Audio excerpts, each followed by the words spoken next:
1 Chronicles chapter 22. Then David said, "This is the house of the Lord God, and this is the altar of the burnt offering for Israel." And David commanded to gather together the strangers that were in the land of Israel, and he set masons to hew wrought stones to build the house of God. And David prepared iron in abundance for the nails for the doors of the gates and for the joinings, and brass in abundance without weight.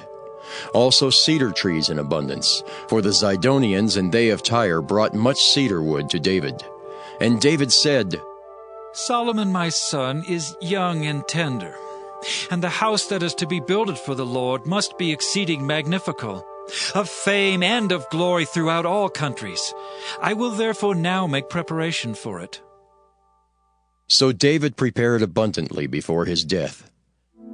Then he called for Solomon his son, and charged him to build an house for the Lord God of Israel. And David said to Solomon, "My son, as for me it was in my mind to build an house unto the name of the Lord my God. But the word of the Lord came to me, saying, Thou hast shed blood abundantly, and hast made great wars. Thou shalt not build an house unto my name, because thou hast shed much blood upon the earth in my sight. Behold, a son shall be born to thee, who shall be a man of rest. And I will give him rest from all his enemies round about. For his name shall be Solomon, and I will give peace and quietness unto Israel in his days. He shall build an house for my name, and he shall be my son, and I will be his father, and I will establish the throne of his kingdom over Israel forever.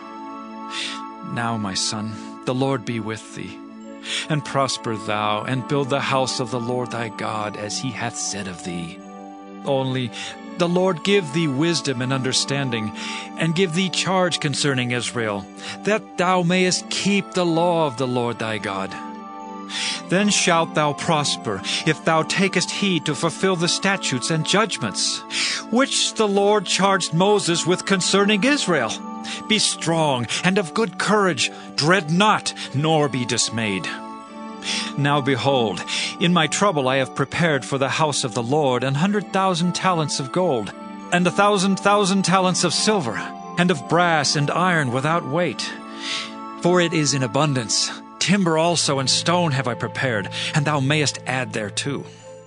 Moreover, there are workmen with thee in abundance, hewers and workers of stone and timber, and all manner of cunning men for every manner of work. Of the gold, the silver, and the brass and the iron, there is no number. Arise, therefore, and be doing, and the Lord be with thee." David also commanded all the princes of Israel to help Solomon his son, saying, "Is not the Lord your God with you? And hath he not given you rest on every side? For he hath given the inhabitants of the land into mine hand, and the land is subdued before the Lord and before his people. Now set your heart and your soul to seek the Lord your God. Arise, therefore, and build ye the sanctuary of the Lord God, to bring the ark of the covenant of the Lord and the holy vessels of God into the house that is to be built to the name of the Lord."